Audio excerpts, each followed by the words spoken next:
Now we're going to learn the first lesson in poetry. It's a delightful poem called The Brook, written by Alfred Lord Tennyson.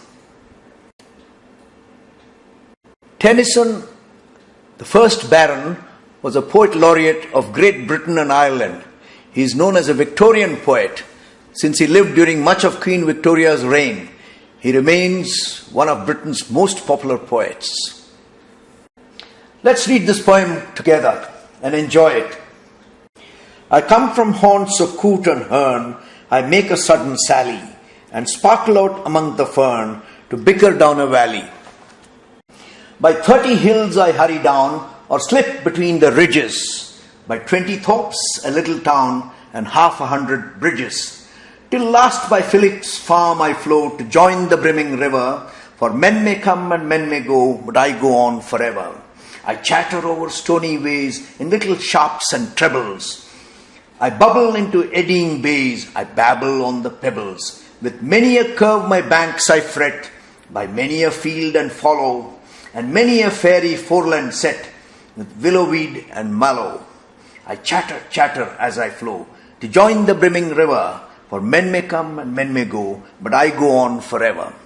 I wind about and in and out, with here a blossom sailing, and here and there a lusty trout, and here and there a grayling, and here and there a foamy flake upon me as I travel, with many a silvery water break above the golden gravel, and draw them all along and flow to join the brimming river, for men may come and men may go, but I go on forever. I steal by lawns and grassy plots, I slide by hazel covers, I move the sweet forget-me-nots that grow for happy lovers. I slip, I slide, I gloom, I glance among my skimming swallows, I make the netted sunbeam dance against my sandy shallows. I murmur under moon and stars in brambly wildernesses, I linger by my shingly bars, I loiter around my cresses, and out again I curve and flow to join the brimming river, for men may come and men may go, but I go on forever. The poet vividly describes the path of a stream from the place of its origin to where it ultimately joins the river. It has been written in the form of an autobiography where the brook relates its experiences as it flows to join the river. Such a device where an inanimate object is brought alive is called personification. Listen to the lyrics, the lilt in the words and the lusty rhythm as you listen to the poem. Then we will focus on some unfamiliar words. Haunts are places frequently visited. Coot, a type of water bird. Hern is a heron, a big eagle. Sally, to appear suddenly. Bicker, when water flows down noisily. Have you heard bickering amongst people? People argue, blah, blah, blah, blah, blah, noisily. Let's continue. A thorp. Thorp is an old English word for a village. Treble is a high-pitched tone. What's an eddy? An eddy is a spiral movement in water. Babble, the sound of someone talking gaily.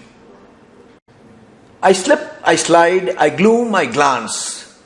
This is the poetic device that's called alliteration. Can you think of some more? I chatter over stony ways in little sharps and trebles. I bubble into eddying bays. I babble on the pebbles. What is the meaning of fallow? Fallow is a piece of land left uncultivated to make it fertile again. Which bank of this brook is fallow in your opinion? Foreland. Foreland is a piece of land that extends into the sea.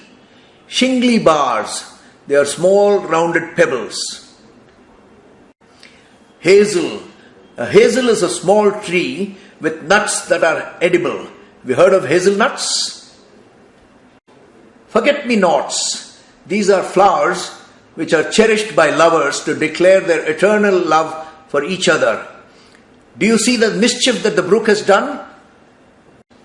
The naughty brook moved these forget-me-nots to some place downstream, thus causing doubt and misunderstanding between the lovers. A lusty trout. It's a big, feisty freshwater fish. Grayling is a small, silvery freshwater fish which abounds in the sparkling waters upstream. This is a picture of Philip's farm. Can you see the hills, the bridges and the ridges?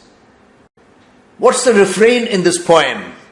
For men may come and men may go, but I go on forever.